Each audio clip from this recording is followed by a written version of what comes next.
O Ricardo falou uma coisa que eu achei muito interessante. O Ricardo falou assim, parecia que Jesus sabia que ia morrer crucificado. Nesse processo, ele teria uma decisão de escolha. Se eu optar por ir por esse caminho aqui, eu não vou ter a cruz. Ou foi mesmo mera coincidência? É importante, Jamilson, a gente verificar nos diálogos todos, tanto nas acusações ali do Sinédrio, totalmente injusta, não houve julgamento, nem acusações, as acusações eram pífias. Tudo isso Jesus jamais usou, por exemplo, a inteligência persuasiva dele para convencê-los a não ter esse desfecho, né? Não que Jesus quisesse morrer na cruz, não que Jesus fosse tentar de alguma maneira se livrar disso, né? Obviamente que Jesus jamais iria querer que um filho amado dele o levasse à morte, de nenhuma maneira. A respeito de Pôncio Pilato, Jesus não sabia exatamente assim, ó, eu vou ser morto na cruz, né? Mas as consequências naturais para aquele trama todo seria a cruz, né? Porque os acusadores de Jesus queriam a crucificação, entendeu? Então eu não vejo que ele sabia que houve uma profecia ou algo nesse sentido, ou ele usando o poder divino dele, ele já previa o futuro. Um raciocínio lógico o levaria à morte na cruz. Existem, Jamilson, algumas coisas que precisam ficar bem esclarecidas quanto a essa questão que você disse, se ele poderia ou não escolher, né? Desde o batismo de Jesus com João Batista, ele poderia escolher o que ele quisesse. Naquele momento do batismo dele, ele poderia encerrar a sua missão. Porém, era a vontade do Pai que ele seguisse todo o curso natural da vida terrena, assim como todas as criaturas materiais seguem o seu curso terreno. O que acontece? Leva a gente a pensar que o Pai queria que ele morresse. E não é. Isso aí é um conceito que...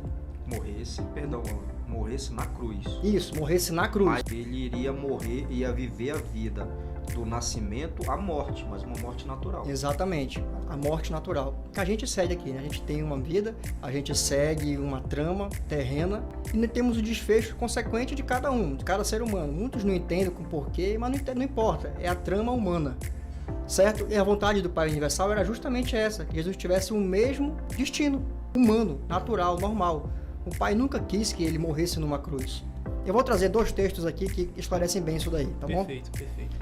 No documento 136, no capítulo 5 e no tópico 7, diz o seguinte: Jesus não esteve na iminência de morrer em um sacrifício pelo pecado. Ele não iria expiar a culpa moral inata da raça humana. A humanidade não tem uma culpa racial perante Deus. A culpa é puramente uma questão do pecado pessoal e consciente, da rebelião deliberada contra a vontade do Pai e contra a administração dos seus filhos.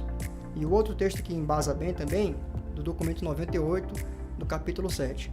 Um filho criador não se encarnou à semelhança da carne mortal, nem se auto-outorgou junto à humanidade de Urântia para apaziguar um Deus enraivecido, mas antes para levar toda a humanidade ao reconhecimento do amor do Pai e para a compreensão da sua afiliação a Deus. Afinal, mesmo o grande advogado da doutrina da expiação compreendeu algo dessa verdade, pois ele declarou que Deus estava em Cristo, reconciliando o mundo consigo próprio. O que acontece? Depois do batismo, Jesus iniciou um trabalho forte.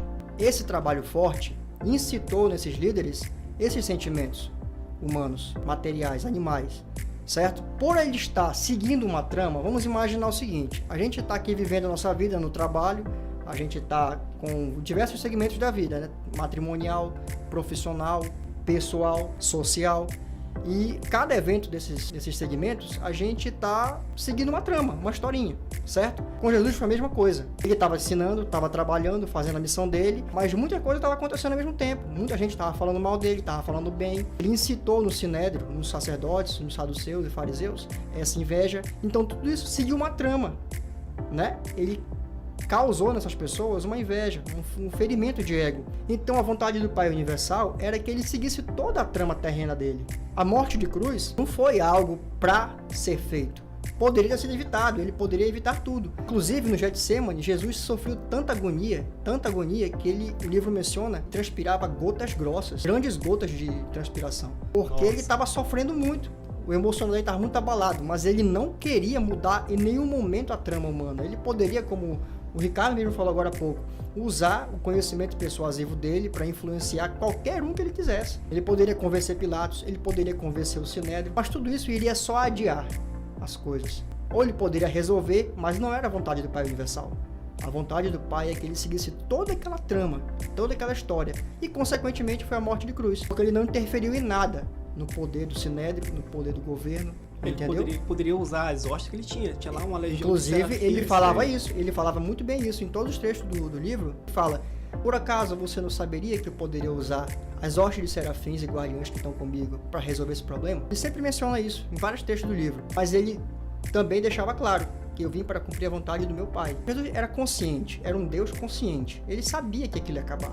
Então ele não perdia tempo mais, ele já sabia que estava decorrendo, ele não perdia mais tempo se justificando, explicando. Inclusive diante de Herodes, porque Pilatos, numa tentativa, como ele era covarde, numa tentativa de fazer as pazes com Herodes, por conta de problemas de jurisdição, ele tentou, Herodes, tentou fazer com que Jesus fizesse um milagre lá para ele, um prodígio para ele, pelo menos assim, entendeu? Jesus manteve a mesma palavra, o mesmo posicionamento, a mesma postura que teve diante de Pilatos. E Herodes sabia que Pilatos estava covarde, Mandou para mim porque não tá mais aguentando lá. Colocou um manto de púrpura em Jesus, pode voltar. Por conta disso, ele não tinha mais vontade própria nele mesmo de dissuadir alguém a algo. Só quando ele via que alguma coisa ia esclarecer a mente de alguém. Exemplo, Pilatos se justificando. Isso, ele não justificava nada para ele fugir dali. Mas quando alguém perguntava algo, por exemplo, Pilatos, você é o rei mesmo? Ele falava, eu sou. Para causar aquela iluminação na mente de Pilatos. Mas também era o suficiente. Compreende? Compreendi.